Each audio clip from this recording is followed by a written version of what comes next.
Hello, friends. So here's my recent update. I had another hoe phase. um, and anyways, one of the people I met during the hoe phase, I actually identified as like real potential partner material. And so I kind of just took the time to get to know him over the first time we met, and then we had sex the second time. But to me, that was a big progress. And anyway, he was very good partner material in my eyes. Like, he had a stable job. It seemed like everything was really good in his life. He seemed to have a decent family. We dated for 9 months. Um, Halfway in, he told me, "Hey, I might be a dad." And I was like, "Excuse me?" And he said, "I had hooked up with this person before we met, and she's pregnant now. She hooked up with one other person around the same time. There's a 50-50 chance the kid is mine. What do you want to do? I completely understand if you want to be done."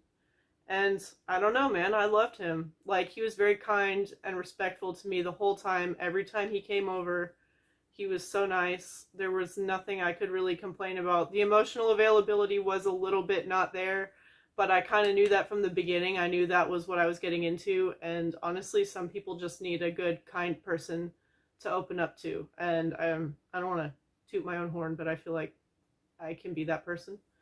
So I was like, no, we can work through it, you know? If you're not together with her and you're just going to co-parent, we can totally make that work. Like, that's fine. Just let me meet her sometime if it turns out that it is your kid.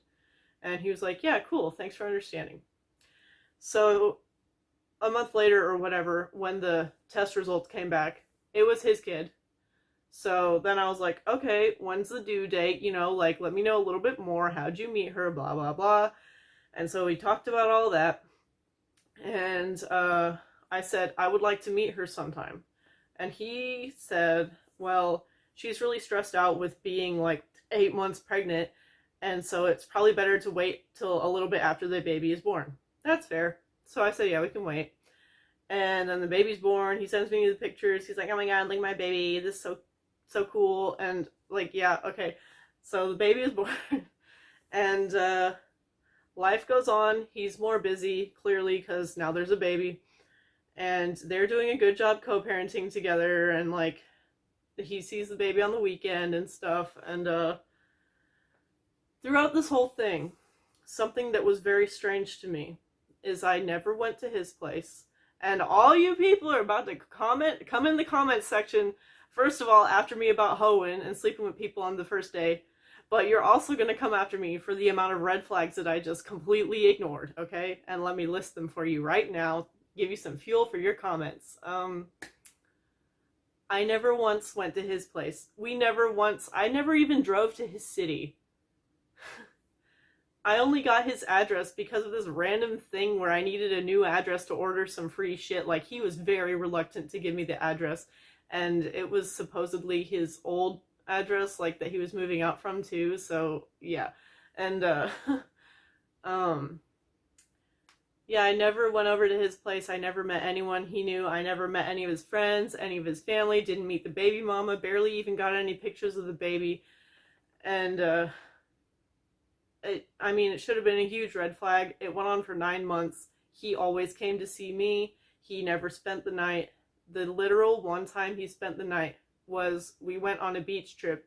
My request, I really wanted to go.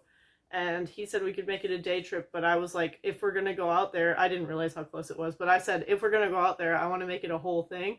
So I was like, I'll get a hotel. We're going to stay overnight. And he made it work. It was the only time he stayed overnight.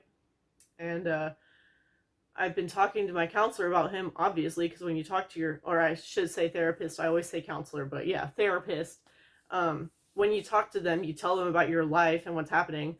And she had been hinting at, isn't it weird that it's been 4 months, 6 months, 9 months, and you have not met a single person or been to his place? And he had an excuse for everything, so it kind of made sense. But after a while, I was like, it started kind of breaking down and not making any more sense. Like, I can't even remember what kind of slipped and made it not make sense. But this last session that we had, I was like, I've about had it. Like, I haven't met anyone, and I had been pushing it. Like, we took a break for a week, and then after the break, he was like, no, I really do love you. I want to make this work. You know what?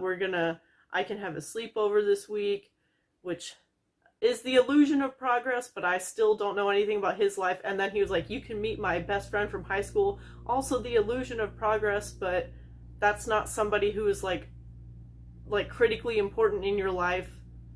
You know, like, I don't know how involved they are. For all I know, they're someone you only met one time in high school. So I called him after that, and I was like, hey, I have a lot of questions that I feel like are unanswered or not truthfully answered after me and my counselor had our session where I started really questioning. And he said, oh, I can come over right now and we can talk about it. And I just said, this is literally how I said it, no, I want to come over there. Usually I'm very like, oh, well, I think, wouldn't it be nice if I could come over there though, and then I can like meet your kid and like we can hang out. Usually I'm really nice about it. I was like, no, I want to come over there, with that tone that I never use, because to me that's a stern tone. And then he just came clean right when I said it. He was ready to come clean. I think he was just waiting for the right opportunity. And he said, okay, you figured me out. I've been living with the baby mama the whole time. She's actually my girlfriend. We've been living together this whole time. I knew it was her kid the entire time. And there's all these excuses he had been making. None of it was true. Like, it was all shreds of truth from different aspects of his life that he had kind of pieced together to make a half lie that made enough sense to keep it going. And he had told me that I was the only person he was seeing outside of his girlfriend. And he also had told me that he had told her the night before. I don't know what's true, so I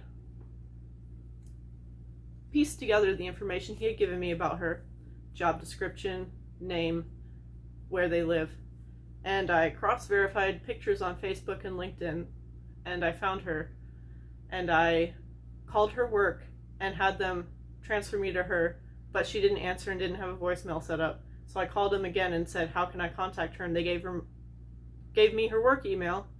So I wrote her a work email, subject line, I'm, insert his name, girlfriend, sorry, but I am. And I said, please contact me, here's my phone number. And I also found her, like I said, on Facebook, so I messaged her on there, and I was like, hey, I'm his name, girlfriend, please contact me. And so a day later, she calls me, and she was pretty mad. She was like, you've just ruined someone's life. And I was like, I'm sorry, I really didn't know. And she was like, yeah, you did. I think you did. I mean, I would have been the same way, man. So I totally understood. And she was like, do you have receipts? Oh, honey, I took screenshots of literally everything. I took screenshots of when we started talking on Tinder. I took screenshots of the baby and everything. And even the last little bit of conversation we had where I was like, I can't believe you did this. And he was like, I'm so sorry. And I was like, I don't even know if that's true either. I don't know what is true. And I just sent her everything. And it just turns out they were talking about marriage, and they just had this kid together, and I wasn't the only one. There was at least one other one, but the way she was talking about it at the end, it sounded like there might have been many. And like, dang. What really hurts the most about this situation is that I really loved the person he was pretending to be. And I'm so glad I have a counselor, because after he told me that all that stuff was happening, I called her and said, we need to meet sooner. This just happened. You were right. And she called me the next morning, and this was this morning, and we talked about it, and she reframed it for me. She said, because I was like, this is so conflicting. I love him and hate him at the same time. How am I supposed to feel about this? And she was like, you've actually got two different people that you're dealing with here. And I don't mean him and the girl. You are dealing with a master manipulator on one hand, and a fake person that he's created that you've been having the relationship with on this hand. I am in love with the fake person that he created. So they're fake. I'm in love with something that doesn't exist, which is very unfortunate, but also has set the bar for my next relationship, so I'm happy about that. I'm glad I had this relationship. I learned a lot from it, but it's still very unfortunate. It's sick to make someone fall in love with something they can't have. But anyway, on the other hand, we have this master manipulator over here. How can you have a whole family and just see someone else and tell them that you're single and make up a whole lie about this life that's not true? And just, I couldn't even do that for 2 days. The guilt would eat me alive. I would feel so shitty. I could not do that. I don't even think for a day. Like, I just couldn't. No. So, that is what's happened recently. And I can't tell if I'm nauseous from the stress of it and just the fact that, I mean, I am heartbroken. That fake person, I love them. I love the fake person. I can't have them because they don't fucking exist. But I'm gonna have to get over it, and heartbreak is hard to get over. I feel kind of nauseous. I have to force myself to eat. I feel fucking nauseous when I eat. I have to force myself to sleep. I wake up halfway through my sleep, just like thinking about the whole thing, and pieces keep coming together, and I don't want to give too many details because I don't want anybody to be able to identify who this is. Like, it's not the whole world's business. Like, the girl knows about it now, and she can do what she wants with that, but just pieces keep coming together, and I'm like, oh my god, that one time we did that one thing, oh my god, that's what was actually happening in the background, fuck. And it's just like, so deeply fucked up, and the more I think about it, the more I put the pieces together, and it's just like, how can someone be that evil?